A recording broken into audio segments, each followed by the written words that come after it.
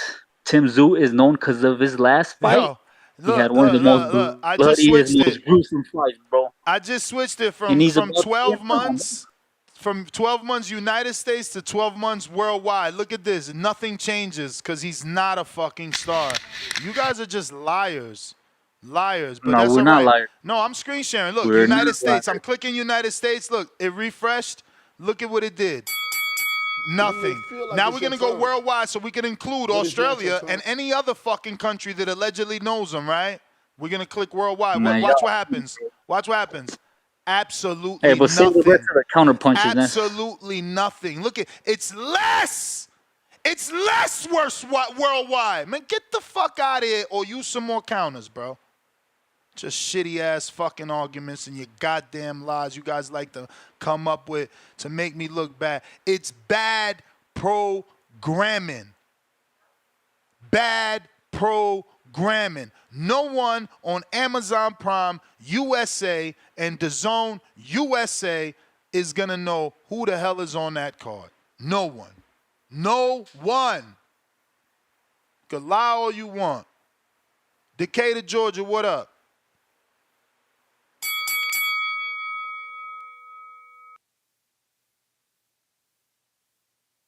Marcos, how you feeling, dog? Chilling. Hello? Oh, okay. Yeah, Cool, man. we Cool, got man. you. Y'all What's know up? me. I'm just gonna go through my spiel, huh? I'm just gonna go through my spiel, y'all. David Benavidez. I would have preferred a Zurdo fight. I know Zurdo got a fight in November. I ain't really got nothing to say about the Jesse Hart fight. It's Zurdo's like at it's a cruiserweight, stay remember? busy. Damn. That's damn. And he's fighting Billy Oh, Smith well, in the forget that then. unification now for Turkey Al Sheikh Riyadh season. Oh, good shit for him then. Dang, I would have wanted that fight. All right, well, scratch that. Far as the Morel, I ain't gonna lie, Ness, I do disagree with you on that. Only reason why, because I would rather David go ahead and take him out. I wish he would have did it before the last fight that Morel just had, because that really people don't. Now they see kind of more people see that he might not be what they thought he was, but still, the fact that people think that he can do something with Benavidez, I would like to see that fight, because I like to fight Boots, and people still think Boots can beat Bud. I just rather he go on and knock that out the way than you know what I'm saying? That's just one less thing people can talk about. But, you know, it is what it is. When it comes to the Canelo and Berlanga fight, shout out, I am not a hater. Let me say that first and foremost. I don't think Berlanga going to beat Canelo. I think Canelo really got his mind on goddamn trying to steal the fight from Benavidez with the Better Beef and Bivol fight. So he trying to get through Berlanga so he can try to go over there and fuck with Benavidez and block that fight. That's truly what I think. As far as the Caleb Plant fight, I got Caleb Plant winning. I think he should dominate that fight, in my opinion. Everything else on the card, I'm going to watch. I don't got no dogs in the fight. You know, I'm a fan. I like to watch the undercard all the way up. Off Saturday. I got my 25th class reunion this Saturday. I ain't even going to the little picnic. I'm watching TBV Border War, and then I'm watching goddamn Canelo and Berlanga fight. Shout out to everybody and their opinions. Shout out to King. I feel you about going to the fight. If I was down in Orlando, I would go too, bro. Because we just them type of, you know what I'm saying, people that like that type of shit. So shout out to King. And shout out to everybody. But man. y'all I'm out talking this as hardcores. Y'all talking as hardcores. How you going to get your bros that don't watch boxing as much as you to go all the way to Florida? How you going to get them to buy a ticket from Atlanta to Florida, pay for a hotel, pay for that hotel? Pay for the resort. Okay, I got you on that net again. It's I'm like speaking for they me, not champ. giving me no reason to break the wallet. Like, what the fuck what I'm gonna do that for? Well, you a hardcore too, Nick. But I mean, you don't want to watch it. You don't want to watch it. It's cool. I feel you. But like I said, shout out to King though, man. Y'all stay up, man. It's all love, man. It's boxing. I'm out the account. Y'all stay up. You may feel like it's your time, Peace but out. it's not your time. Word, man. I don't know, man. We gotta stop acting as just hardcores, man. And even as a hardcore, I mean, Keem going because it's down the street for him. You know, he gonna be taking a drive.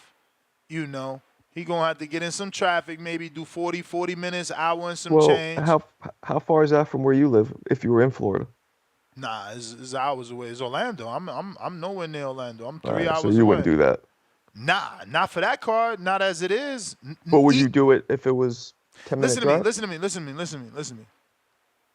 Because these dudes, they seem to have a misconception, and I don't know why. You know, it's so weird. But even as a content creator, right, that they want to label me at, right? So let's say I'm a content creator, one of those guys that does go to fights to get videos on YouTube. How is this fight worth it to me? How do I even make the flight money back? Who is Googling Bakram Mulatayev? Who's putting in YouTube searches Andriy Mulava, whatever? Like, these dudes are lying to you just because they want to argue with Ness. Like, bro, I've been doing this shit for 14 years. I just showed you a worldwide Google search on Tim Tszyu, son of a legend. The shit had one spike. Everything dead. Bro, it's impossible. Like, what's the video gonna do? 200 views? What am I gonna make? 20 cents? Like, bro, you guys are silly as hell. You know, Keem ain't gonna get a room. He going home the same night. He not getting a room. Like, this ain't get a room night. This ain't a get a room fight. Like, y'all tripping. We gotta tell the truth. If we keep acting like this shit is good, that's all we ever gonna get. It's not good. Oh, the main event's supposed to be good, according to Baby Joker. Bakram is a puncher. Cool. So we were willing to give it a shot. I literally went on record and said, I hope they put together a great undercard to make me want to go to Florida. There's no reason. I can see this on television. On the playback. Not live. It's not necessary. I could go out with my daughter. I could go play catch with my son. Like, it's not necessary to watch this fight live. Like, we lying to ourselves to prop our sport up. No, our sport is fucked up. They got to get shit together. We ain't got to keep lying. King Counter, Mr. PBC.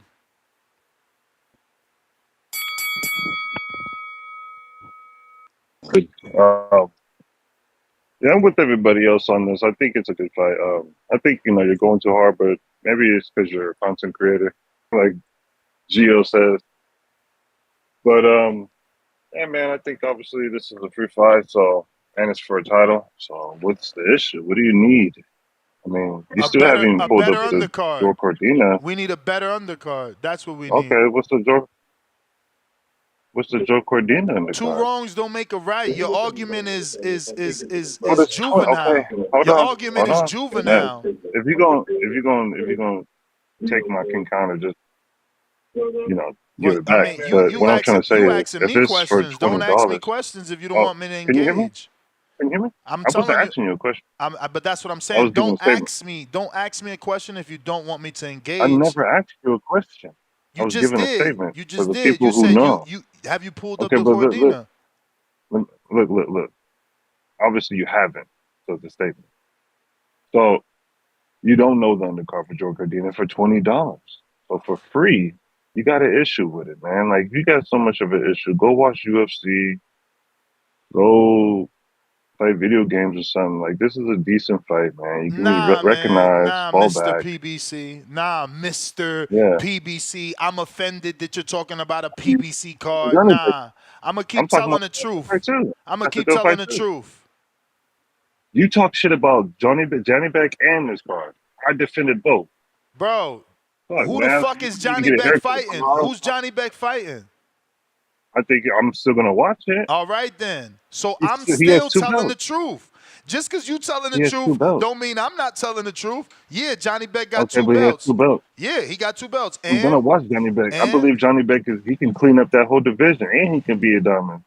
I believe Bud, that'll be the best opportunity for Bud. Johnny Beck could fight. He could fight, and I think people who watch him man. will be entertained. Crazy, bro. Bro, he could fight versus who? Versus who? Who the fuck is he fighting, bro? Why don't y'all get the fuck out of here? Don't ask me a question. You don't know the answer to the other question. Thank you. Also, because you don't even look it up. Bro, because for what? You that's a childish argument. You paying $20 for something. Who's paying This for is that? free. I said I was never buying that shit. I said I always said I'm only watching Better Beef Bivol. I said it was a dumbass fucking plan. I got a whole short about who the fuck Turkey Al-Sheikh is sitting around giving him this stupid ass advice about putting that dumbass card for $15. What are you talking about? Energy always the same. Y'all just the flip floppers. You a gangbanger. That's why your name is PBC. I keep it real. You may feel like it's your time, but it's not your. You got another one though.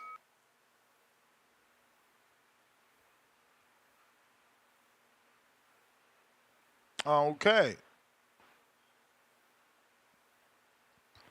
He so desperately wants this card that I already took a stance on ain't worth my money. But let's give him the card. Better Beef Dimitri Bivol is the main event for free. It is in question whether or not we still paying $20 for Jay Apataya versus Jack Messi, Fabio Worley versus Frazier Clark, Chris Eubank versus Camille Sedimenta, Scott Nicholson versus Raven Chapman, Ben Whitaker versus Liam Cameron, and Muhammad Alakel versus Jesus Gonzalez. Which, to be clear, Frazier Clark, Fabio Worley is 90 times better than Johnny Beck versus Andy Milikovic.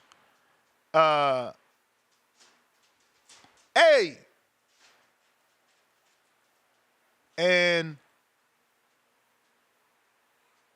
Jay Opataya is more known than Bakram and fucking Andy Milikovic.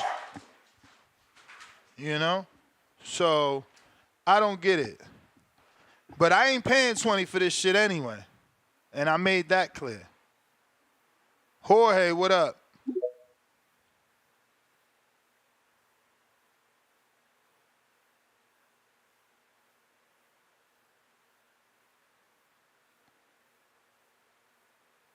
Jorge, you always having issues, huh, buddy? Second day in a row. You got to learn how to unmute. You there?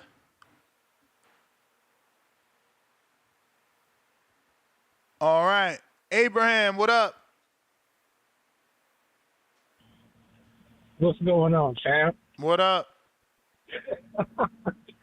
Hey, man, I'm mad that you checked the shit out of dude, and he had another call, but he hung up because he couldn't take it no more. He's like, oh, man, he's destroying all my points. Man, you are checking everybody today that's on that bullshit. And, man, these are going to be some good fights. You know, I told you already, I'm half black, half Puerto Rican, and I want Belonga to win, you know, but, man, Canelo's fought so many different styles, so many legends, you know. That's going to be tough for Belonga. But I love the fact that he's like, nah, I'm winning that night, you know, because a lot of fighters, they get in there knowing, and I can't beat this dude. I'm just here for the payday. Like Canelo said, he started realizing something. Man, you ain't even trying to fight me. You came here for a paycheck, didn't you? So I think he knows, you know, Belonga's stepping to him. So that's going to be a good fight. I wish Laura did the same thing Canelo did and learned how to speak English, because Laura's a great fighter. So that fight with Danny Garcia is going to be good too. I think Caleb Plant's going to win his. But so a caller earlier, bro, was getting on my nerves, and I'm going to go down the list. There's a lot of fighters that have their dad in their corner and they excel. So I'll start from the beginning. Oscar De La Hoya, he didn't have his father in his corner, but that's why he fought like that. He became a champion, kept winning until his dad got proud of him and started coming to his fights. Then he started losing because that's what he wanted. He wanted his father's support. Another fighter, Shane Mosley, after he got his dad out his corner, started losing. Another fighter had his dad in his corner all the way up until he retired. Tito Trinidad. You know how many times Tito Trinidad lost? Twice. Yeah, don't he get... To two legends, Bernard Hopkins and Roy Jones Jr., because they're naturally bigger than him, and they can outthink Tito Trinidad. Tito Trinidad just had punching power, and he was throwing them shots straight down the pipe on people all the time. And, you know, every fighter that has their dad in their camp, things start changing when they take them out the camp. So I agree with what you told that dude. Man, why are you trying to mess up families? And he's like, oh, well, if I get rid of you, you're not going to be my dad. No. Your dad is getting you there for a reason. You know, it's no different than, you know, what I do with my kids. You may feel like it's your time, but it's not your time. I got one more, right? I didn't. I got one more. Yo, you ain't lying. You got two more, my brother. I didn't even see this. Hey, listen, I didn't get a chance. I didn't get a chance to get that king counter that you missed, but we're just gonna chop that up. That's just support for the show, so we're all good. So, damn, miss, you made me forget what I was gonna say. Oh, I was talking about the dads and shit, but other than that, man, you made me forget my thoughts, bro. Oh, my when bad. you did that. No, I know what you be saying, bro. Like when somebody cuts you off and shit, and you be like, damn, what was I gonna say? And you be like, fuck, man. I don't know, but I agree with you as far as that goes. You know, a lot of these fighters. Oh, that's what I was saying. It's like when I deal with my kids and I see them slacking and I get on them, they get it popping because they know I ain't gonna let you slack. You know, so a lot of times when, especially these fighters that have their dad in their corner, they've been in their corner since the day they was born. They was there when you got. I've watched you get born. I raised you. I've been motivating you all this time. So when you get in that ring and you start fucking around, hey, listen, you know what to say to your son to get him going. And that's what makes some of these fighters hard to beat that have their dad in their corner. Unless you're fighting Keith Thurman because he likes beating up father-son teams. Man, I know you'd be talking to Keith Thurman. Matter of fact, tell him we would like to see him get back in the ring because he's going to make the press conference lit, and then he's going to get in the ring and back up his mouth. He's not one of those fighters that, I'm just going to say this to promote the fight, and then when I get in the ring, I'm going to get my ass knocked out. But he ain't one of them fighters. So, man, contact Keith Thurman and tell him to get his ass back in the ring. Other than that, man, I think, what's up, Marco? My bad. What's going on, man? How you doing? Not much. You kind of cutting out right You now. over there chilling, bro? You over there chilling, bro? Remember I told you, Marco, you have good things to say. You need to stop being so quiet, man. Mess be carrying the show, and you be just sitting there quiet. Come on, man. I appreciate you, but you know it's your call right now. I bro. can't talk over you. Nah, you can't. You're not talking over me, but I don't have a problem with having a conversation or if you disagree. But most of the time, like, I love listening to you and this because y'all make very great points, and people be trying to argue with you, and I'm like, man, y'all better stop it. And then the other dude that You may feel like it's your time, is that my last? but it's not Am I your done? time. Nah, you got one more. Like the other dude that you checked where he was like, yeah, you don't want to see me in Border Wars. And you like, why do you think I keep setting it up? You don't show up. So don't keep, you're just a big dude with a big mouth. If you're not gonna show up and fight me, shut the fuck up. That shit had me laughing, bro. So no, today there's some good calls. Hey, to the Boxing Voice Nation, stop calling in pissing off Ness. He's a real dude. Shout out to the Boxing Nation, and y'all have a great one. I'm out of here though. Appreciate you, champ. We got Troy King.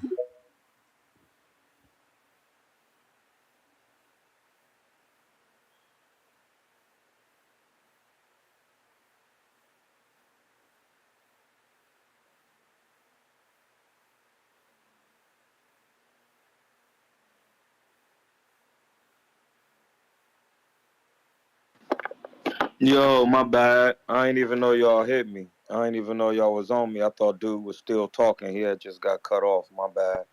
I'm like, dude Jorge, acting like I don't know how to use the unmute jaw. It was just a couple things I wanted to touch on. Can you hear me, Ness? Yep. It was just a couple things I wanted to touch on that you're speaking on. I don't think people really, it's not being articulated because you're kind of frustrated about the cards, and I get what you're saying. And it's just like sometimes, blood, when you the GOAT of doing things, people just don't want to hear it from you. And believe me, Ness, I've been there. So, the reason why we haven't, what's up with my man Marco? The reason why What we up, Troy? having problems with boxing is because boxing is looking to capitalize in a capitalistic society. So you have two different types of boxers.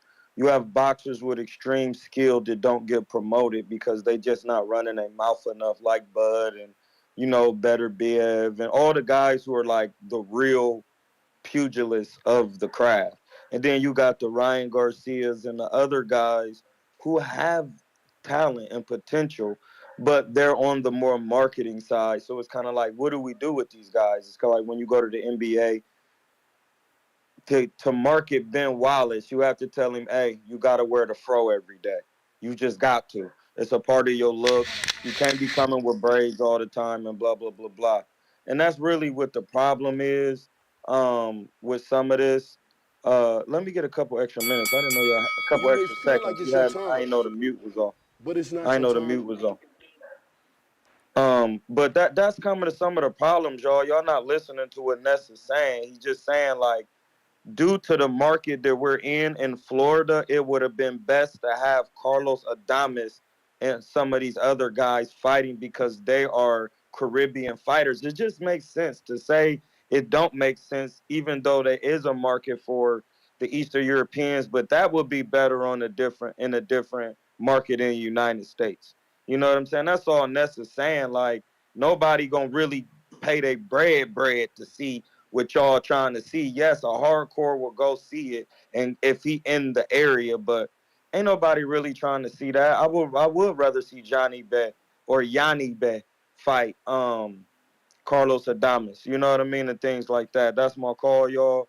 And daddies who don't box, their sons are gonna get to a certain point, and then they're gonna plateau. David Benavidez's father should always be around and in the corner as Haney's father, but you want a guy there who knows the crafts so your son can get to the next level. You already got your son here to earth. You've done your job. Your job is to be a father. And if you did get him to that point, and David Benavidez's dad did say that, and he kept it respectful because that's what you want to do. He going to support his son. And you always want to keep the family together, bro. There's no family feud. There was a song about that with Jay-Z. The family don't eat when they feud. And that's my call. Hey, y'all keep cooking. I'm listening. One. Peace. All right. Shout out Troy. We got Treese, Toledo, Ohio. Yow. Yo. What up, though? What up? Uh, hey, man. I don't really want to touch on the Davis shit. I ain't gonna. I didn't heard so much hateful ass shit going on this show. It's like one big troll fest going on with this shit. But we gonna leave that one alone. But with this tank shit, I hope you seen that ESPN thing that I had that posted up or whatever with the Michael Vick and Deshaun Jackson with that show that they having on ESPN2 after the Monday Night Football. I found that to be interesting, man. I feel like that's quite a big presentation that they given to T.O., you feel me, considering the fact that he ain't got no fight announced or nothing like this. You feel me? And then I'm seeing, like, I don't know, something about this shit that Teofimo doing lately with his publicity, I'm actually liking, and it kind of makes sense. Like him training with Canelo, then they got him, like I said, the special presentation that they doing after Monday Night Football with the Peyton Manning and Michael Vick and all this. I don't know. To me, that shit seemed like a big deal. Like that's the type of rollout shit. Like if you was trying to promote a fighter, like he got a big fight coming up, I would think. Like, I don't know. But that got my eyebrows lifted. I think Teofimo might be getting in there with Tank. And if that shit do happen, I'm here for it. I'm here for it for sure.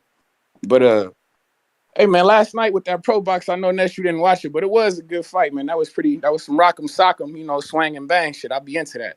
Big violence. I'll be into that type of shit. But like I say, man, we got the Border Wars this weekend. I'm very excited for that. I'm not gonna hold you up. I'm looking real forward to this, man. My guy, we got the Battle of the Vegas. We got James Benitez against Rocky Rodriguez. This shit's serious, man. We got heavyweight action. We got kids on this card, man. This everything you looking for with the boxing. And it's in the Midwest. What more can I say, man?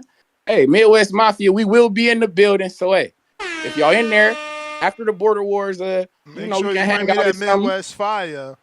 Don't nobody come up to me without no Midwest fire. That's Hey, come on, man. You already know we bringing the pack. Midwest best. You already know what the hell's going on. Marcos, you showing up? Marcos ain't booked. I don't think I can he make it. ain't booked. Oh. I know. Wah, wah. He said he had to be at home. He need to see his boy Trevor McCumbee. He want to be around his people when Trevor McCumbee come on in that Caleb Plant fight. He want to be, Racism, cool, love it. Whoa. But hey, you had to throw one out there. It wouldn't be TBV if I didn't, right? But and I heard, shout out to Troy, man. I heard him talking about fighters not getting the promotion that they should. And even though they the most, a pugilist at the sport, the most skillful, you understand me? But shout out Albert Bell, October 26th, man. Dallas, Texas. The best 130-pounder on the planet. Oscar Valdez, we on your ass. Navarrete. Huh. You know what the fuck going on. Hey, shout out TBV, shout out Toledo, Ohio, man. Y'all be cool. Shout out Trees, bro. Oh, man. Ahmed, what up?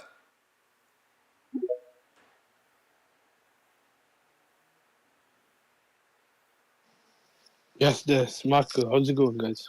Chilling. I just tuned in. I was obviously going to talk a bit about the Canelo fight, but I'm not really that high on the card. The only undercard fight I think I'm kind of interested in the Garcia Lara fight, but I heard Canelo was talking about fighting McGregor. If there's a fight or choice between a Bivol rematch and Benavidez, which route do you think he'd go down if Bivol beats Beterbiev, say in the undisputed fight? What route does Bivol go down? Canelo. Say if Canelo does that more meaningful fight. He's going down the Bivol route for sure. You reckon? Even at 75? Yeah. He never wanted it at 68. Remember, he knows he won't get credit. It'd be more reason to try one more time if Bivol's undisputed because it makes you undisputed. No, but this one I'm trying to say if Beterbiev can't beat Bivol, I know obviously styles make fights and they two completely different fighters, but Canelo hasn't really fought anyone since that Bivol fight for me to think that he's really ready. If he was to beat Benavidez before that, say, rematch, then I could say maybe the rematch is maybe a bit intriguing. But like if you're gonna go from Belanga to Bivol, I don't know. Do you reckon that's the right jump or? Yeah. I mean, why not? Again, Berlanga is bigger than Bivol, longer than Bivol. Yeah, but is he better than Bivol? I don't think. Yeah, I agree. I don't think that. Yeah, I Fight. mean, that's just you guys being haters. He made it clear he wanted to fight. It was Bivol that wanted to fight at 68. And he stood his ground because he know if he wins at 68, all they're going to say is, you brought a guy down that never fought at 68, and that's the only reason you beat him. It would be No, I'm destiny to not. fight him I'm at not disputing 75 that. for all the belts. He would totally do I'm it. not disputing that. I'm not disputing that. There is two sides to the whole rematch, why it didn't happen. But I'm saying he's talking about fighting in Japan or fighting McGregor. Yeah, because He this also mentioned opportunity, people, but because this opportunity that you're talking about hasn't presented itself. But he made it clear that he wants to fight Bivol. He just said it. Like, we just talked about it. There's new audio where he said he still wants Bivol. Like, all right, and if Beterbiev wins, do you reckon Beterbiev will stay at 75? Because I don't he's know. I already think he fought may it, bro. retire. I think maybe he gets that one J.O. Patai fight that Turkey's dying to give him for big money and then retire. Or hopefully. Zurdo. Nah, I don't think it'll be Zurdo. I hope it's J.O. If Zurdo wins at cruiserweight, that's a bigger fight than Opataya, though. Yeah, but If you Zurdo know, unifies titles, but Opataya is Turkey's guy. You know, he's been I get talking about the winner better be Bivol for Opataya for over a year. So I don't know how that doesn't happen when you got the money to make it happen. But yeah, no, I mean, One look, last thing. this fight's there. Well, one last thing. You know, Tank's fighting in December. I just seen the post. Do you reckon Benavidez is coming back on that card or another card? Well, Benavidez just did an interview yesterday saying he's back on a Spence card. So I don't even think he knows exactly. I don't even think he knows when he's coming back. He's just being told December. He's not 100% When sure. Spence back? I actually got the timestamp. Who knows, bro? Who knows? Yeah, I didn't think Spence would come back. Yeah, I don't know that's that he's all I got, back. man. Thanks for the I got that timestamp. I might as well just listen to this shit.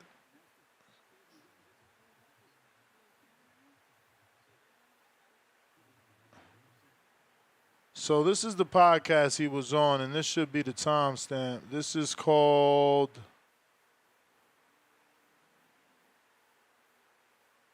Where's the channel? Oh, Mr. Organ... I don't know. Organic? Mr. Organic? Oh, you can't see it. It's Mr. Organic. Mr. _ Organic spelled ORGANIK. Shout out to him. A lot of subs. He's got like 355,000. And the timestamp allegedly is at 39 mark. So we'll see. Hopefully I was given the right stamp. So what you think for your next fight, right? What you anticipating that's going to be and who it's going to be?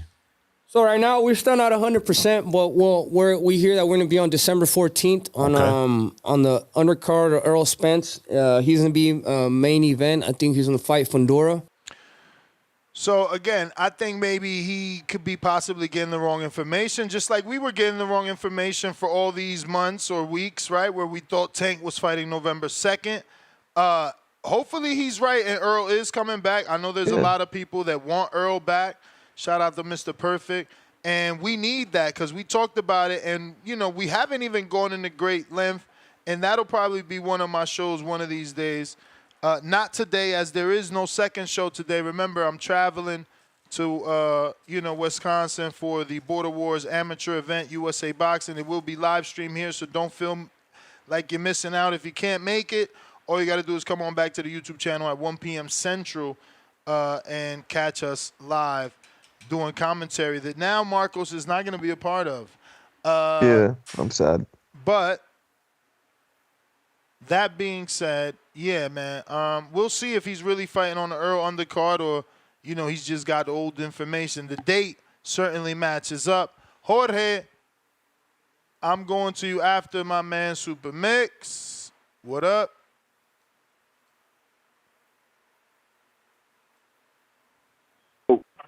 Hello. Yeah, man. It's not bad information. We've been telling y'all the big fish is back, man. We just got to find the right day to fill up Cowboy Stadium. But that's neither here nor there. I just wanted to call in because it's 2 days before Border Wars.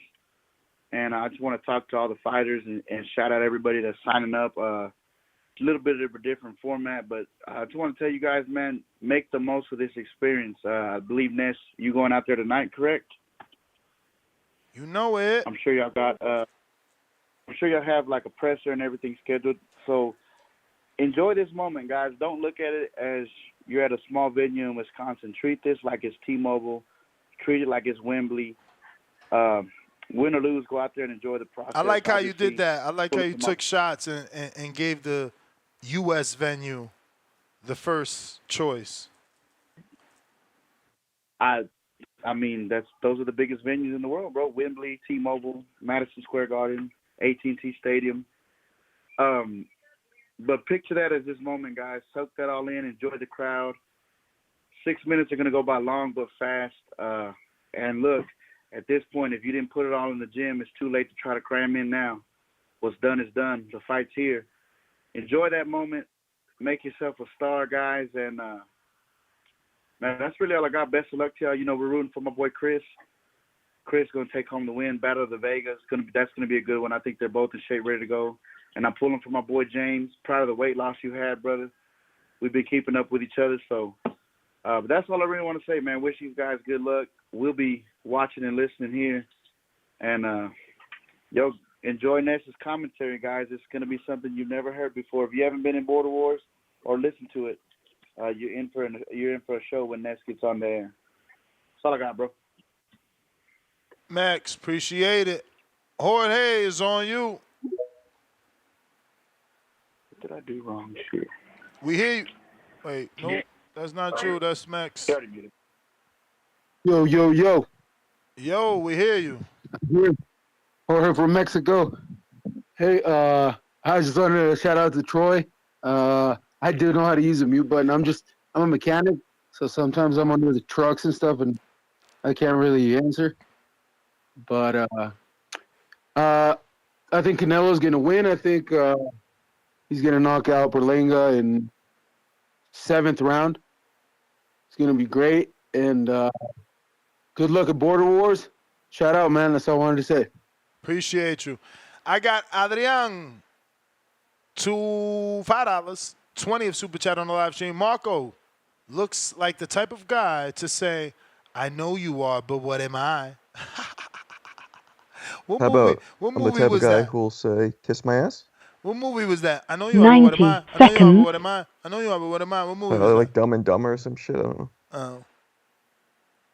Joshua Torres, $2. Pacheco is not over M. Billy. Thank you.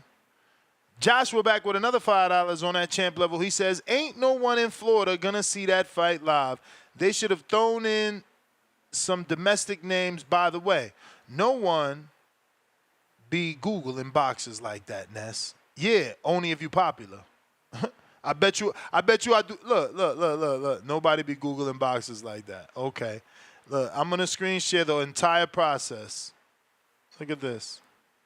Now we showing that Tim Tszyu still only got one blip on the worldwide format. Right? Okay.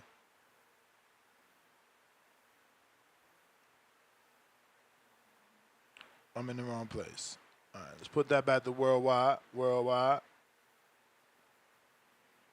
Come on. Stop doing that. Go to worldwide. World. Why is it not clicking? All right, you're going to make me spell it out? My damn self.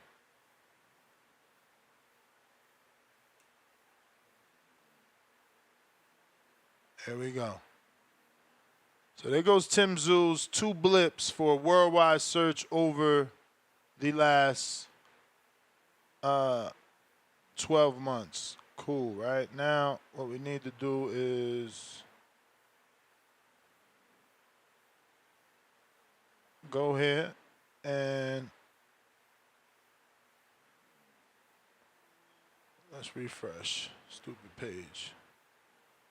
All right, now we're going to put Gervonta Davis. Show you the difference because my man said they don't Google boxes like that. So I'll just show you the difference between what is a star and what is not.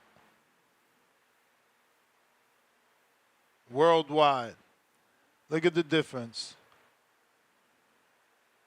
Let me shrink in a little more so you can see the full graph.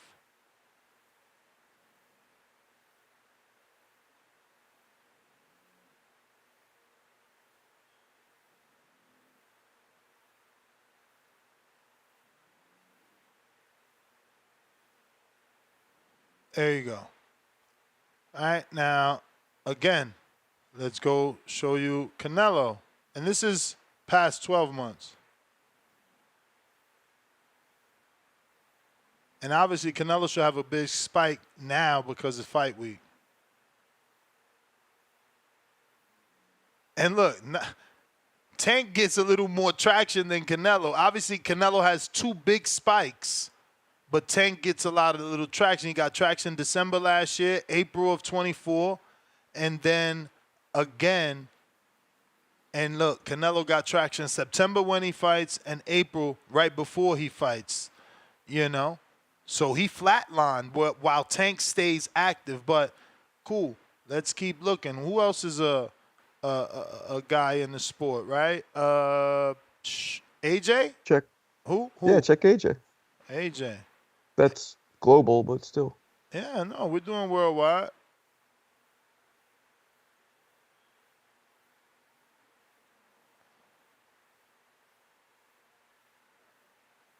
And there goes AJ's. It's comparable. It's certainly comparable.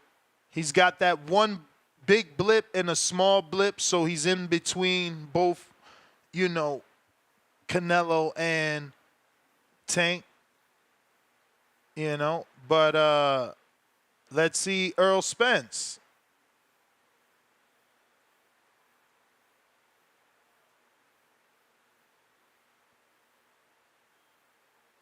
Woo! And that's over the last 12 months. Oh, no, this is not 12. Yeah, it is 12 months. Shit. He got a lot of traction. I mean, it was a controversial loss, right? Like, people weren't expecting him to lose, let alone that badly, you know? But damn, talk about traction. That name moved the needle. Who else we got out there that could move the needle? Oh, yeah, the Budster. His name probably did really good these days, right? The Budster. Ooh, not like Tank, not like Earl, not like Canelo. Hashtag not like us. I don't know. I think that's enough, bro. But it shows you that, you know, if you somebody, they searching. I got, who is this on the line? If you're watching this on YouTube, go ahead and smash that thumbs up. It's going to help with the visibility of the show. And phone lines are open. I'm going out to, give me a sec here, checking the Rolodex. Franco, maybe? Certainly looks like it could be Franco. Yo, we hear you over there editing. Ah, you think we didn't hear you with your hyper Marco voice? That's weird, because it's in my headset. It was a quick video play. That's weird that you hear it. I heard it. I don't know if they heard it. I heard it. I mean, I'm sure they heard it at this point. Yo, I'm so excited. The Vegas is getting the bullet train. It's actually starting. The hell's a bullet train? One of those hyper trains that go from LA to Vegas. Oh, They're it goes crazy like that though. fast? They're crazy though. The price is $400. Like, who the hell is gonna, like, you could find a flight cheaper than that. Exactly. How long does it take to get there? Bro, the speed is gonna go 220 miles an hour. That's that's still longer than an airplane. Like, an airplane flies like 500 minimum miles an hour. So it's like, you know. So wait, a flight from LA to Vegas is what? Like $90. How long does it take? 45 minutes, maybe an hour. So what do you think this train would take? 2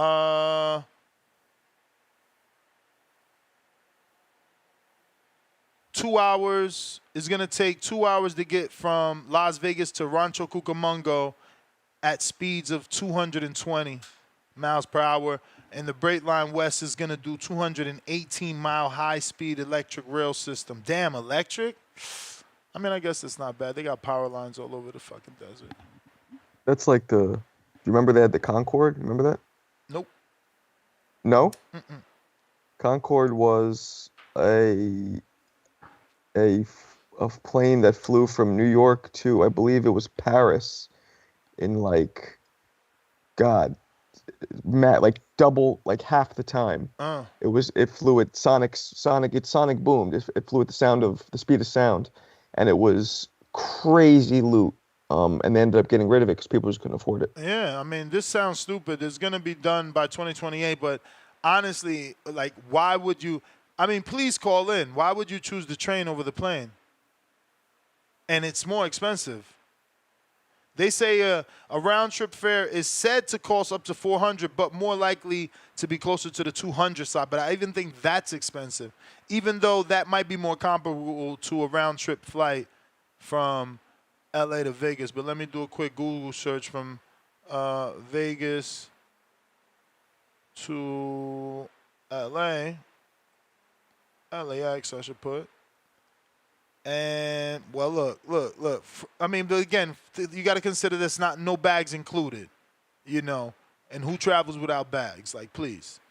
But roughly from $40 to $110 without bags, nonstop at that. And it's only an hour and 16 minutes, so it's less time. Hopefully, you know, they changed the price because I needed to work for real estate purposes, right? Like, fuck, I'm out here. That train's going to boost up the real estate. E92, $2. Ness can't admit when he wrong. Has he in 14 years. Have I admitted when I'm wrong? Yeah, I mean, obviously, I've always been here to take my crow, bro.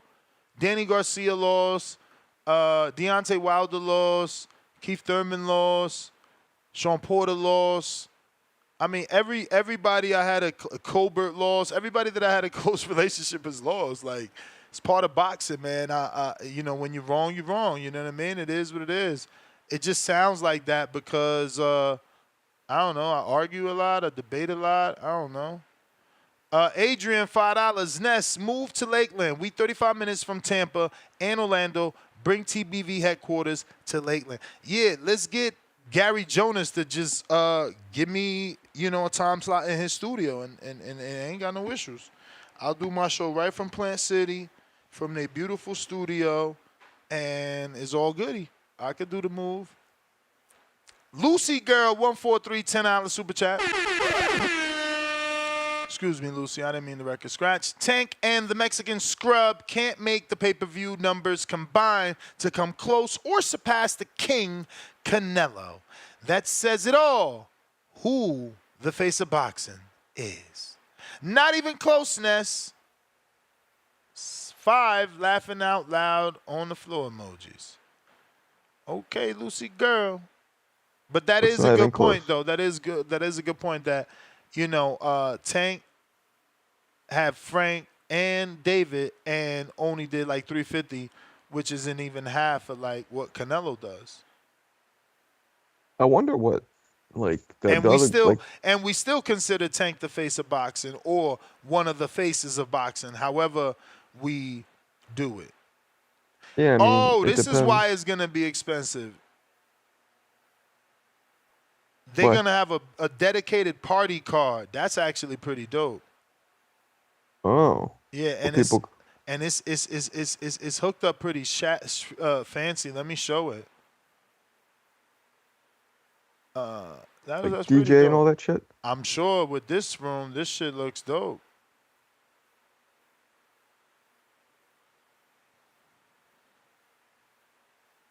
Can't really see it that well. But... No, I'll get to the bigger shots. This is the bar and the party car.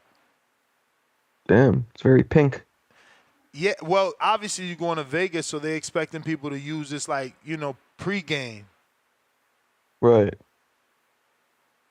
Later. Yeah, right.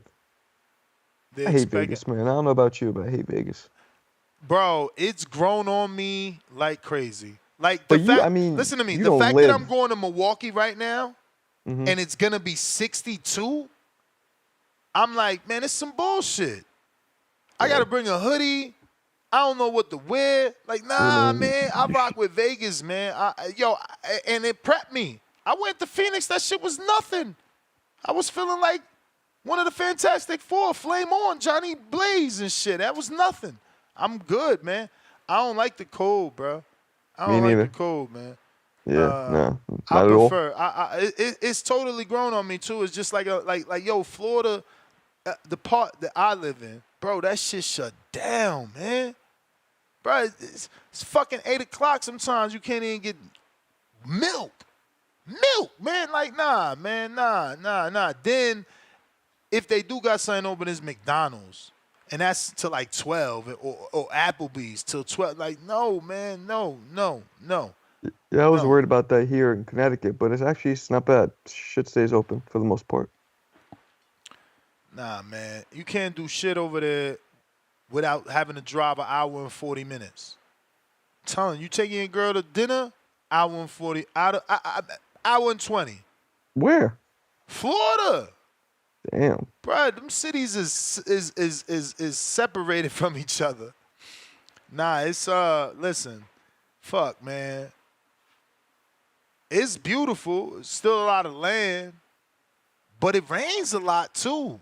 We get zero rain. I mean, zero's a lie. We get rain here in Vegas. That's a misconception. It does rain, but yo, it's not enough to bother you. Yeah, I remember Arizona's how that was. Yep. Nah, man, it's all right, man. It really is. Yeah, I guess I can't stand just the Strip, that whole area. I'm too old for that. Way too old.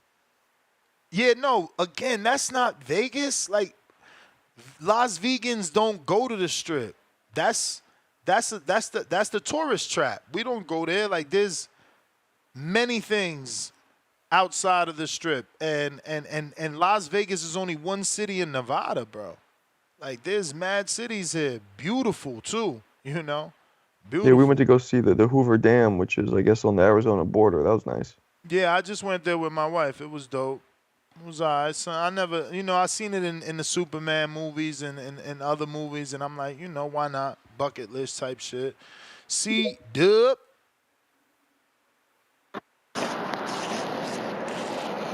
Yo, how the audio? Straight.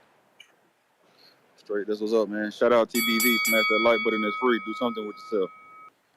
Shout out to the panel. The TBV community. We here. Man, I just got to shout out to a caller, man. My boy Keen the Dream. Been a long time listener, man. And he had a great call. I got to start doing this more on the good calls, the positive calls, because people have shouted me out a lot. Whether it's good or bad. But yeah, man, Keen just tried to give you some cool suggestions, man. Some cool advice, man. You got a platform. You got a big platform. It's cool for you to be disgruntled. They need to hear boxing. Need to hear the higher ups. Need to hear the good and the bad feedback. But just do it in a certain type of way, man. We don't want the Breakfast Club of Boxing to be blacklisted. So we don't want you to ruin those relationships that you built and that you have. So, man, yeah. But like you said, we still need to voice our opinions, our feedback. Just you just got to find a certain way to do it. I always seem like I am optimistic for the fights to be made that we want in boxing. Can you tell me what it is that I said that was wrong? Because I didn't use any bad words. All I said is that alphabet soup is the only thing. Outside of that, I said the fight is good, but the undercard is unknown. Like, it's not a fight anyone's gonna go pay. Are you going from Alabama to Florida for this? No, man, I'm not. And my next question would have been, are you staying at the Caribbean Royale? Who's hosting the event? Are you paying for those hotel rooms, or are you gonna go find a Holiday Inn or something? Because those are expensive. And that's what I'm saying. Like, I've been championing this venue. This venue deserves an event. Those guys have been putting on. They deserve an event, and they showed that they have the capacity to put on a good show when they showed you the 7,000 plus with Jake Paul and the 3,400 with Berlanga. This doesn't look like it's gonna do well.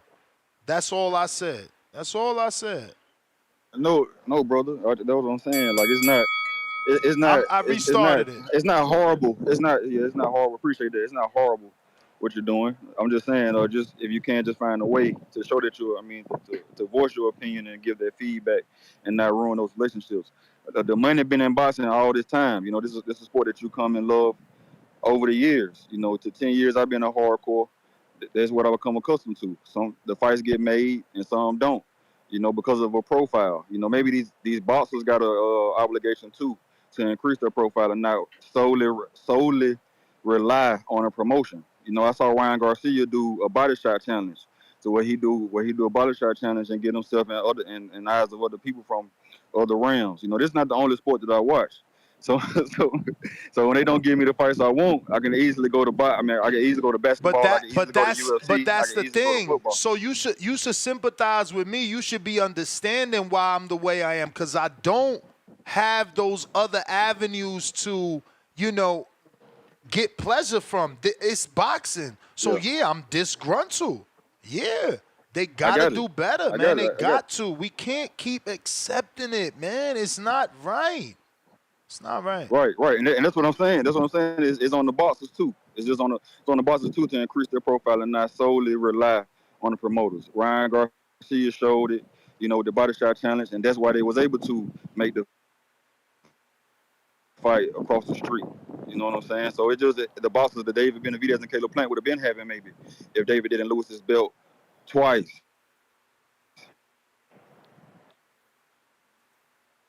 Bro, belts don't So matter, man. it's on the Belts don't matter. Like, you can make the fight as the A side. Like, you saying, oh, maybe it would have happened if he didn't lose his belt.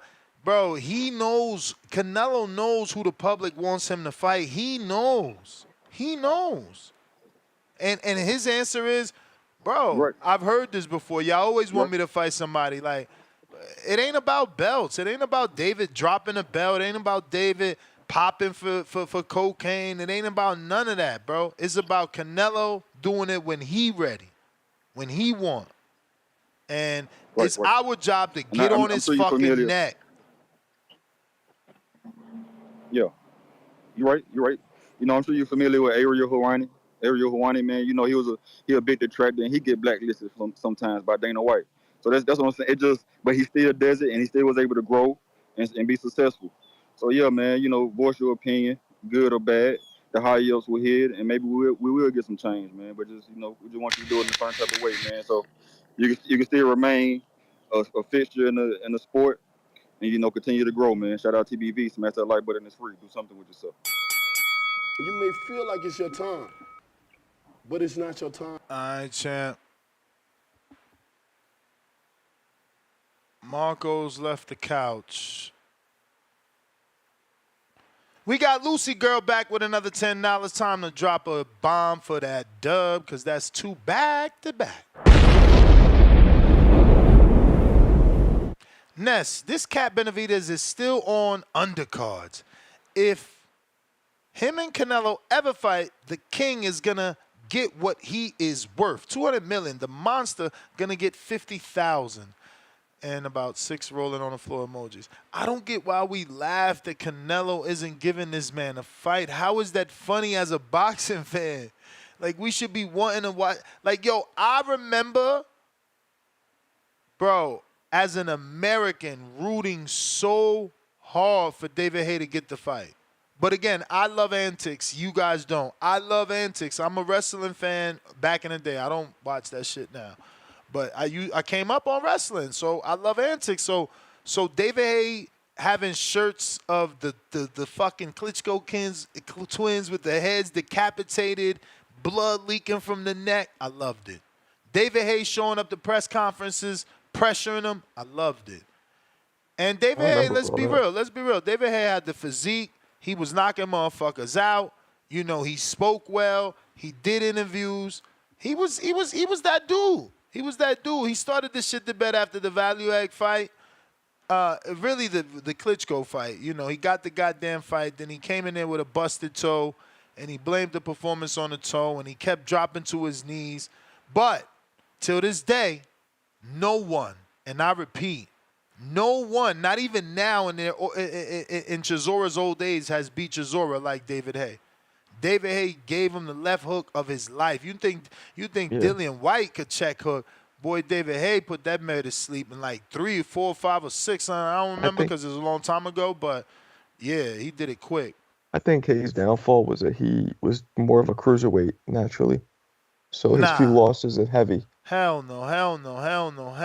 And I get you because he lost to a cruiserweight at heavyweight in Tony Bellew fucking twice, bro. It broke my soul because I was a huge Haye fan. You know what I mean? But Yeah, and Bellew. everybody ages different, man. And it just looked like in his old age he couldn't keep up. Like he had a busted Achilles. He goes into the fight with another busted Achilles. Like, that shit made no sense. And what does that say about Usyk? That Usyk came in and just washed. but Usyk did what he was supposed to do to Bellew. And let's give Bellew credit. Bellew was landing some shots in the first couple of rounds, man. He shocked a couple motherfuckers. If I remember correctly, he might have even hurt Chisora. Excuse me, Usyk. I'm pretty sure he put Usyk on the ropes, man. I remember that. Good old fight, man. Yeah, that was a dope fight. Nah, Coach Mitty. Now you're going to make me Google it. He talking about Dillian did it the best. We're going to see who did it in better rounds. We're going straight to Dillian White's record. And Haye did it first. He got a prime Chisora. How you going to give fucking Dillian credit 20 years later for doing what Haye did? But let's see. He did Chisora in 11 in the second fight. That's it. Please, bro. Please. He did it in 11, and it took 2 fights. It took him the second fight to get the knockout. Unlike being knocked out to David Haye in round 5. Back in 2012, homie. 12 years ago when Chisora was Chisora fought Haye when Chisora had 2 losses, not fucking when he fought Dillian White the first time and Lord knows how many he had. Nah, that was 2016 the first time he fought Dillian White. That's 4 years later. Right? Yup. 4 years later, nah, man. You gotta give it to Haye, bro. Haye did him dirty, and he put him down twice in that round. Like, come on. He also has that famous footage hurting Wilder. Sparring. You don't win. You don't get no points for that. I mean, at the time it was impressive. But he should be a Hall of Famer. Didn't he undisputed? He undisputed with Macronelli in cruiserweight, right? Yeah, I believe so. I'm pretty sure when I was following up, he undisputed, or at least had the ring belt at cruiserweight, moved up and fought Valueg. He also did some gangster. Who was that he cracked with a broken beer bottle? Bro, he glossed me. He cracked Chisora in the face with a bottle in front of everybody. That's gang. And you didn't think that pretty motherfucker would do that? No, but Chisora's more gangster. Like, he didn't fucking fall to the floor and hold his face bloody, bro. He just, he glossed me and chased after him like a maniac. No, listen. He had a word for it. It's happened so many times he had his own word for it. He glossed me. Yeah, he glossed me. I had a soundbite back. He glossed me.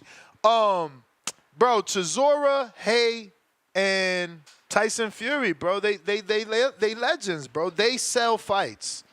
Those guys they know how to sell fights in the UK. Those guys. Shout out to them.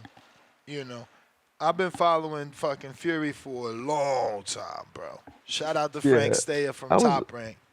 I was a big Fury fan until I started getting a little bit less his last few fights, up until Usyk, where he's fighting this lesser competition, even Ngannou. I wasn't a fan of that. I was never a Fury fan like that. Like, I never thought he would be where he's at. Like, I heard all the great praise. Like, I was around. Like, I had an amazing relationship with Emmanuel Stewart. I would say the best. Word? What? I would That's say the dope. best one yet. Like no trainer treated me like Emmanuel. He opened up a lot of doors for me, man. Ooh.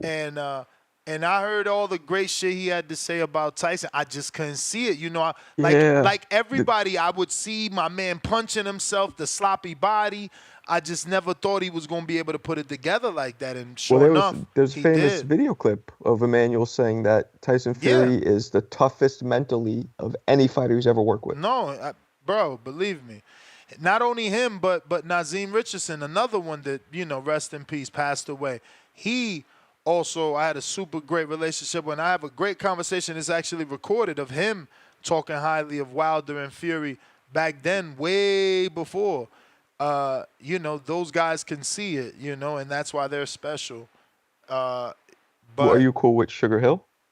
with yeah, the nephew, yeah. And again, based off Emmanuel, you know, but it didn't translate as good as it was with Emmanuel, bro. Like I always remember, bro, Emmanuel, he showed like, you know, he's that dude. One day we was in Atlantic City. Excuse me. And it was raining, bro. And my man Peter Cards, I think, what's the fuck is Peter's last name, bro? He used to be on Twitter a lot. He's a writer. And Big Pete, he used to chill with Vic Salazar a lot. Bro, it was raining like a motherfucker out there in front of, I think it's Bally's or Claridge Casino, some shit. And we walking in, soaking. Manuel's walking out. And Pete want a picture. And, you know, Emmanuel and I, you know, we didn't even say anything to each other. He didn't notice me. And when Pete want a picture, you know, I see Emmanuel keep it moving. So I turn around. I'm like, Emmanuel, what's up? And I get him to stop. And he's like, oh, Ness. And he turn around. And I'm like, yo, he want to take a picture with you. And he got him that picture. And, you know, I just always remember that because it was really raining. Like, he turned around in the rain and come back to take a picture at night, too, you know, on the boardwalk of AC. Like, he's that dude. I've always said I never even deleted the number. I had his personal number. He would take my calls all the time. I interviewed him dozens and dozens of times. He was such a great dude. Yeah, he was one of the greatest. People ask me a lot of times who's the greatest trainer of all time, and he's definitely in the conversation. Yeah, I always had a better bond with the trainers, man. Like Breland, you know, Cunningham. Everybody is just I guess Breland's cool, but he's so damn like soft-spoken. So soft-spoken. It's crazy. And that's And he was a killer in the ring. Bro, that is all the time. That is all the time. That is all. That's why I never worked with Wilder. There's no way, bro. I've been to Mad Cats. It's like you ain't getting through. He's like, hey, man, just hit him with the right hand. What? What did you say? He goes 1, 2 down the pipe, hit him with the right hand. Come on, Mark, man, speak up. What did you say? Nah, it's crazy. Treese, Toledo. Yow. I can't say it like him. Treese, Toledo counter. Counter Toledo. Treese. See, this is what I don't get. Look, NFL is on YouTube. They charging. It's saying premium members could save $100. I don't know what the offer is. I don't know what the Sunday ticket costs. But if NFL could go to YouTube, why has boxing not tapped into YouTube? Like, that's not where everybody's at 24/7. Man, it's unfortunately there's not the fanfare for it. I mean, Pro Box is doing well, and they getting more and more high-level fighters being on YouTube. Because guess what? Their fights could be seen. And it's easy for their fighters to just share a fucking link. Here, I'm going to be fighting right here. Then you got that other league, the Combat League, right? Where they do the 1-minute rounds. Yeah, Team Combat League. That, and then you got the other thing that does the overtime, right? Ooh, the Adam list came out today? No, excuse me. That's not what I'm saying. Speak No Evil? Oh, shit. Movie time. What you talking about? Speak No Evil came out. I don't know, but I saw Beetlejuice came out and that shit was fly. Bro, you wilding right now. You don't know about Speak No Evil? I'm telling you. Shit was dope. And it's hard to match a classic. You don't and make it. You don't follow actors? A little bit. Do you know James McAvoy? Yes. There you go. What about him? I mean, Is he? Do you consider him a great actor or no? Yeah, man, I love The Last King of Scotland. That was dope. All right then. So he's got a new movie dropped tomorrow. Release date. Oh yeah, he plays like a psycho. Yeah, I saw the trailer. Yes, and he looks very good doing it. Let's be real. You know what Yeah, he yeah, reminds yeah, me? right. The family comes and Yeah. they're You visiting. know what he and- reminds yeah. me of in that movie? Like some of the mannerisms from the. Have you watched the other one with Russell Crowe, where it's like he's a frustrated driver? What's it called? No. Oh my God! It's like a one-word a title. It's Is it Road Rage or some shit? You never seen a movie where Russell Crowe has road rage and he's chasing his woman down? Yes, I did see that. Yes, I forget the name of it. That's what this reminds me of. But this is new writing too, so I actually like. I hope it's new writing. I don't know that this is an old movie. I know I never seen a movie like this one, so I enjoy new writing, bro. I hate these. You like those? You like those creepy movies, the scary ones? I'm not really a big Unhinged. That was the Russell Crowe movie. Shout out to, bro. You got to teach me the pronunciation of that username. Or give me your real name. But yeah, Unhinged. That was a good movie too. This looks good, man. I can't wait to see this. But it comes out tomorrow. It does look good. It looks creepy. Creepy.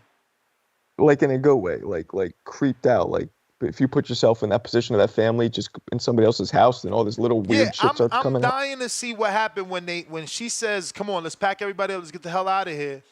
And they walk out, and the car got a flat. Like, what does the husband do? Because the husband is a straight up puss in this movie. From the trailer, the guy first takes him to this canyon cliff and says, "Oh, we're gonna cold plunge into this lake." And they're like, "We don't have a bathing suit." And they're like, "It's all good. Plus, your wife's got a great body." He's like, "Hold, Yeah, fam. and then Hold, he fam. looks at her. Hold Yeah. up, fam." And then he does the wink like, yeah. Like, "Nah, fam, you getting hooked. I'm punching you right now. You falling off this cliff." That was the first one. Then in another one, he says, "Oh, another little scene they give you in the trailer." He's like, "Oh, you're so blessed. Your wife's special." And then they show him hugging her and kissing on the neck. You're dead. You're dead right there. So I'm so intrigued to find out. He walks out this house with his whole family, and your flat tire is, you got one flat tire flat. Cause me, I'm getting down on my shit right there. I'm fixing that. Don't go backing out. You get in the fucking car. You stand in front of it till I'm done. We fixing it. What the hell did he do? Next, the tire is flat. Let's go back in the house, the creepy house we don't want to be at. I need to know what happens next. So they got me. Well, The trailer that's the got point in the movie where it looks like there's no more cryptic shit. He's being clear that he flattened it and that they're fucked. No, that I looks don't think point. he's being clear because he hit him with the, "Oh, isn't that terrible?" Like, nah. Yeah, but it looked.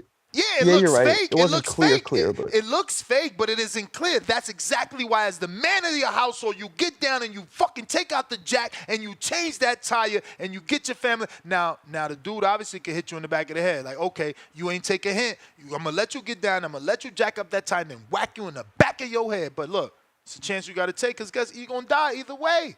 You're gonna die either way. Because then they fast forward the trailer and she's in the basement like, they're gonna kill us. So you're dead. You know what I'm saying? We got to go see it. I love that movie, and I ain't even seen it yet. Fresh new writing. I like it. Trees trying you again.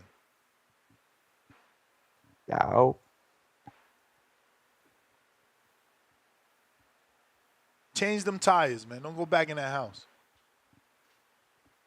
Trees. Yeah, to me, the second he winked at my wife, that'd be it. For real, man. Yo, it was too much happening, bro. I got AC, $2. Press compare on trends for Canelo Tank, not close. Counterpunch for Pristine Sports, courtesy of DC3. Sit through. More notorious left hook, Ryan or Roy Jones Jr. Uh-oh. You know who Marco's going to say. I mean, of and the course. thing is, yeah, it is, of course, because Roy's landed it on higher caliber fighters. Like, Ryan needs to continue to land it and do damage along his career. DC3, $2. Lucy Girl, cool with Nello being a duck emoji and a David hater. We got Treese.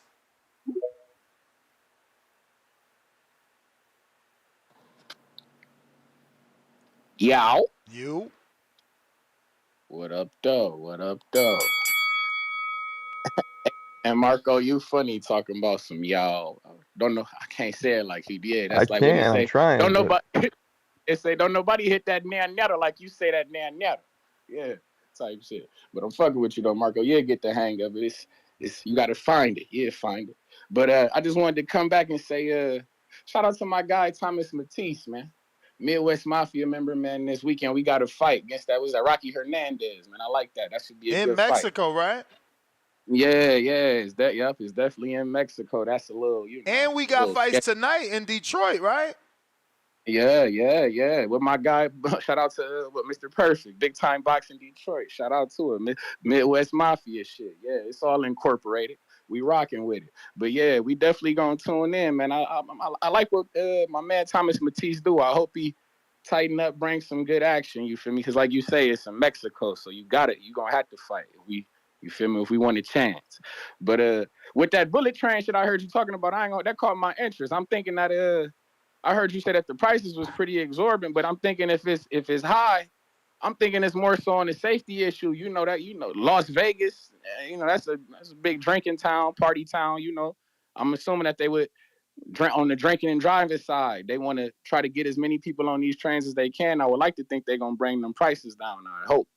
But that bullet train shit, I'm hearing 200 miles. I'm like, oh, we gotta let that run a couple of times before I think about getting on something like that. I ain't gonna hold you. We gotta they get a few said 218 miles an hour. Fuck all that. We gotta get a few guinea pigs. Remember the airplanes go average of 500, bro. Hey man, listen, them flights I like way be sketched out on some of them flights for real. I ain't gonna hold you. Going too far, like if I'm going so far, you get a little antsy on there. But hey, that train though, that 200 miles on the train, we gonna have to, like I say, we gonna have to get a few other passengers on there before I jump on something like that. And hey, Ness, I heard that since Marco not coming to the show and whatnot, I'm curious who you got doing commentary. Bro, I was wondering if I could. You ain't gonna believe this. You gonna think I'm gassing you, but your last call, I thought of you. I swear to God. What? I swear. Because normally, like, I have Max, and he pulled out. Then I normally have Adrian, but he's gonna be running things. I normally have Enrique. Mario, I mean, just none of the normals are here this time. It's Enrique's not available. Mario is just inconsistent. I was trying to get him, but he's never gonna change. He's Mario. So yeah, but I wanted those type of guys because they know the fighters already, so it could be good backstory and conversation. Because I tried with King Born, and as much as he loved himself, he's King Born. He out of space with it. He ain't, and this is an amateur boxing event this time. These kids have been fighting. They're gonna appreciate the commentary. So I want to do better than I've ever done. Tone will be there, right? Who? Tone. Tone says he's gonna be there. I'm not sure. You know how it is. Hey, let me know. Hey, but again, Tone doesn't know them like that. Nah, yeah, we gonna talk for sure. But my ears certainly stuck up when I heard that you was there. Okay, for sure. That's good to hear. But shout out TBV, man. Shout out Toledo, Ohio. Albert Bill, October 26th. Dallas, Texas. Tomorrow, Thomas Matisse, man. Bro, where's Albert Bell fighting? Because this is sad, bro. Like, it's in Dallas, man. Listen, Vic gotta do Vic gotta do better. We can't have OTX. We can't have Pro Box. Nah. We got Alicia Baumgartner. We gotta. All right. Apparently, listen. Let me burn. Apparently, it's gonna be with Pro Box. It's supposed to be in Dallas, Texas. This the show with Tony Harrison.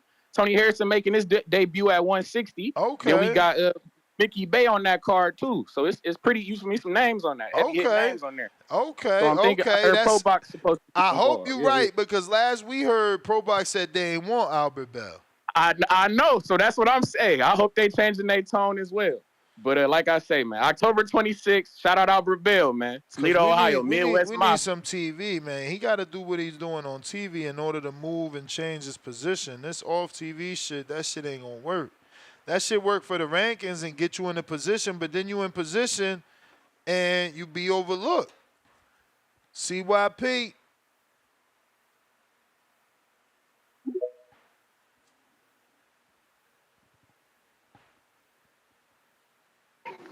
Yo, yo.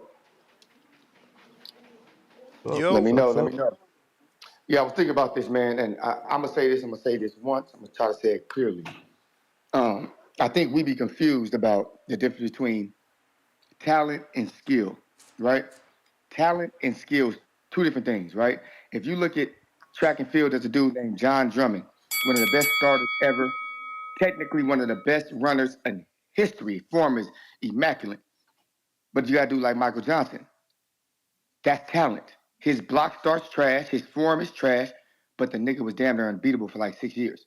There's a difference between talent and skill. Skill will limit you to greatness in that specific sport, while talent puts you as possibly one of the greatest athletes. If you look at, there's two dudes. I'm gonna give you this. There's two dudes that we know are listed as the greatest athletes of all time. Right? They always come up. Bo Jackson, Deion Sanders. The most technically best cornerback is Darrelle Revis. The best cornerback is Deion Sanders. One of the best running backs of all time may be, I like Marshall Faulk, was very, very technical. But we all know Bo Jackson is that man. He just got injured. If you are talented, that a coach will sign you to a full scholarship faster than that dude who's skillful. I do this. My background, check it. I sign them and get them signed. They come to me looking for the talented one in the group. The skill one, cool, but that's always secondary to them because they feel like skill could be taught. Talent, damn, that's just hard to find. So when you look at a guy and you say, Wilder has no skill in boxing, cool, but the motherfucker talented though. Think about that. Mayorga ain't got too much skill. The motherfucker got some talent though. Maidana got some talent though. Look how good they were able to be. Now you say, well, Floyd's the most skillful. I said, no, Floyd was talent and he developed lots and lots of skill over the years through his uncle and his dad. But the talent started when he was young. Same way when you look at old Tank Davis videos, that is talent when he was a little kid. Mike Tyson, 13, 14 years old, fighting in the street. That is talent that you see with them kids. I'm trying to help y'all. Most of y'all ain't gonna get this because most people ain't talented. They gotta learn the skill. I'm talking to the dads right now who may have their son who just fast for no reason, strong for no reason, competitive for no reason. That's talent. Listen to what I'm telling you because I do this shit for a living. Don't always go for skill and try to trump the talent. The talent is always gonna get you to the top, and then you horn in on that skill. Ain't that right, talented son? All right, CYP out. Peace. California. All right. Knows how to party. That looks like everybody. Last call for alcohol. We got Gallo Fino with the $10 super chat. Bullet train from Dallas to Houston is in the works, backed by the Japs, official bullet train company. Can't wait for that. I would gladly be the first in line for that. So funny, I remember going from Dallas to Houston on a plane. You know, I got feel like it's your time. I got a very bougie uncle, and we were in Dallas one time, and he wanted to go shopping. There's allegedly like a big mall in Houston, a fancy mall that we went to, so we flew, and it was really quick. But that's a big ass drive. I think that's like 4 to 6 hours separation. No, let me do that. What he said, Dallas to Houston. Yeah, I have no idea. Probably. It's a big state. Yeah, bro. So I wonder what's that train gonna be lengthwise and time-wise. 3 hours and 40 minutes, and that's in a car. Right now, they seem to have already trains that go from Dallas to Houston. God darn, that's horrible. 5 hours? That's like getting in a car. No wonder they get in a bullet train. Yeah, down. Alrighty then. We got DC $32, Warren, Heyman, Hearn, De La Hoya, Gotta hire Treese. Rolling on the floor 2 times. Goat emoji.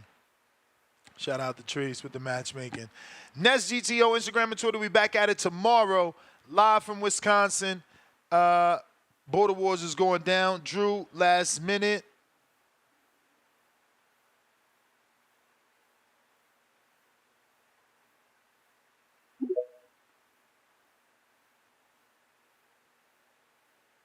Hey yo, I'm audio. Straight. No, we need that bullet train, yo. But that price is craziness. When I went to Japan, I got the pass to ride the bullet train, the buses, and the subway for 2 weeks. It was $500 for the pass. Good Unlimited. Lord. But that's every mode of public transportation over there. And they're talking about what, a one-way trip for $400? Nah, Or round is that trip. round trip? Round trip 400, but That's they still saying crazy, but the though. report is saying that it's more likely to be around 200. But I still think that's high. That's high. Because you want people making that constantly for work or whatever. That shit's crazy. Yeah, no. We should have had a bullet train connecting the major cities in this country. Responding to someone else's call, CW. Ness, why is it when the foreign fighters do a call where like we criticize them like, oh man, why Shakur on pay-per-view? Why is this? Why is that? Mr. PBC. But now you criticizing the first free PBC card and it's like, You broke up, champ. you hear me? Yeah, I got a call. They want you to have kid gloves. If they like, can you say you can criticize them? No, let's say it like this, Ness. Yeah, Talk about the matchups. it's okay Talk for me about to this. it's okay for me to talk about Hearn and Frank Warren and Turkey Al-Sheikh. As soon as I say something about PBC, I'm no longer part of the game. Because everybody wants us to everybody says, oh, Canelo was on a Eurobump tour. We got the first PBC fight free, and it's all Europeans. Mm-hmm. Where's the Americans? Where's the American fight fan? It's the Caribbean Royale. Why is there no Caribbean fighters at the Caribbean Royale? I mean, that makes no sense to me. It's not rocket science. Like, okay, I'm in a local area. Let me get some guys that will get the local market to go over here. I'm not going to go for a hotel to do all that. Like, come on, man. You can't pronounce the guy's name. A Russian, a Kazakhstanian, and 2 Russians and a Kazakhstani and an Australian headlining the card in America, and that's supposed to do numbers? That's going to grab the casual fan on a Saturday night when college football's going to be ramped up? NBA will be started by then? This is in November, right? Yep. Or October. Yeah, like come on, man. Like, we're supposed to take the kid gloves No, it's and be real October. nice. The fight's in October. October, okay. So it'll be the World Series going on. Like, come on, man. Like, who's going to pay attention to that casually? Like, I don't know. Not the hardcores, yeah, but like, come on, we got to take this. We can criticize everybody. We criticize Top Rank for losing the purse bid to No Limit. But now we can't criticize them for putting this fight on as the free card. Where's Keith Thurman at? Where's one of the PBC guys at? Like, come on, let's go. But, that's my call. Shout out to the Rollout. I'll shoot you that 5. All right. Tip Bellis.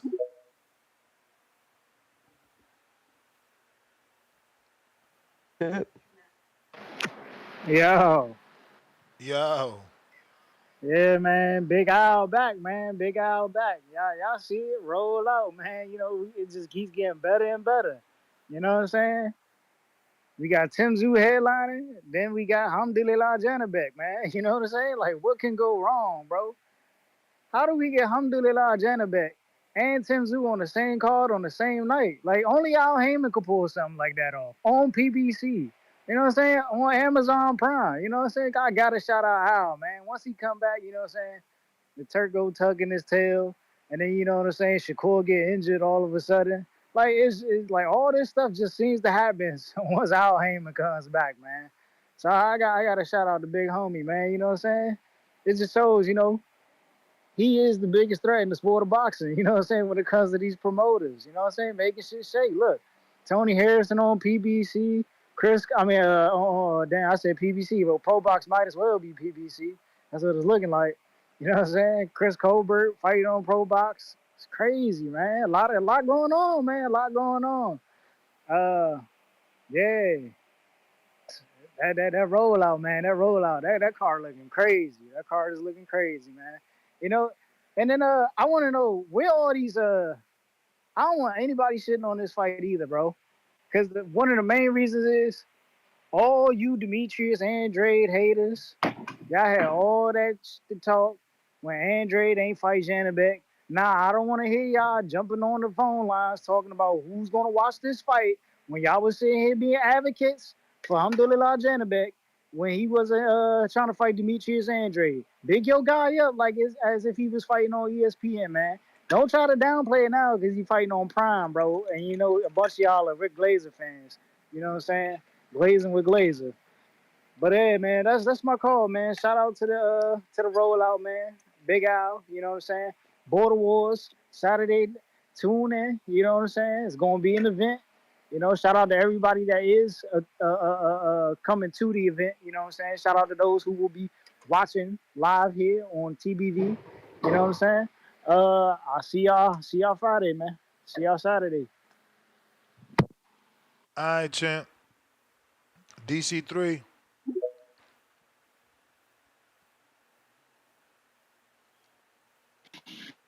Yo, You. man, shout out, yo, Drew, man. I hear you, Drew, man. But man, shout out to the PBC, like my boy Tip said, man. We finna possibly get Earl back, Tim Zoo back, Fondor back, Benavidez back, and Tank in the same year, man. So I hear what you're saying, Drew, man. But be patient, baby. We finna get y'all what y'all want, man. All them, you know, the top dogs, they all finna be fighting at the end of the year. This might not be the cards you want, but in life, Drew, man, you're not gonna get what you want, man. You know, so but all the names finna fight, man. So in your next, I hear you. That drive from Dallas to Houston is only about 3 hours and a half, Mitch. It ain't that bad of a drive, Mitch. It's about 3 hours. It ain't 5, Mitch. It's about 3 hours and a half, Mitch. From Dallas to Houston, that's the drive limit. So that ain't too bad. And yeah, man. So Drew, man, I hear you, man. But it's all good, Drew. We as men we can't have what we want, man, in life. You know what I'm saying? But you know what I'm saying? Like it's coming. So shout out to Al, man. And yeah, Ness, you gotta let Treese do that commentary, Ness. You got to, Ness. Facts. You got to, Ness. Please do that for us, man. And what I was finna say, I'm out, man. I'm out.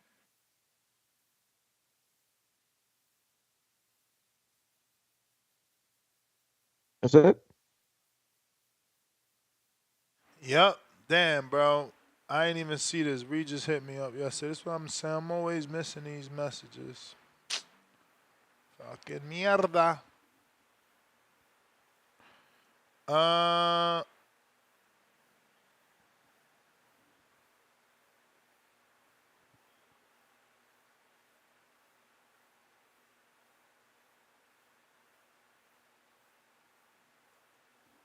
Marcos, where can they find you? I'm wrapping it up. Apologies. No problems. Marco 3_ box in all platforms. Dropping the fire. Yeah, that was whack, but you get the point. Jerry Soriano, $2. Schofield calls out Tank for November fight. Fire emojis. Let him cook. Yeah, I seen that little back and forth. I don't know. Hopefully they give him that fight. I wouldn't mind it. You think Tank will fight him? I don't think so. I mean, what's the difference between him and Frank, right? I mean, obviously Big Frank had a better win than Floyd does, but I am Beach last minute.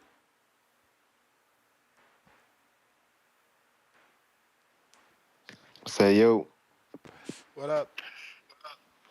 What up? What up? Shout out to Tip Glazer and Lil TVX over there hanging on to the PBC that nobody care about. Nah, I'm just fucking with it. But yeah, I ain't really got much to say. I was just calling in. Shout out to everybody in the chat. Good show. Good luck on Border Wars. I'ma tune in. And that's it.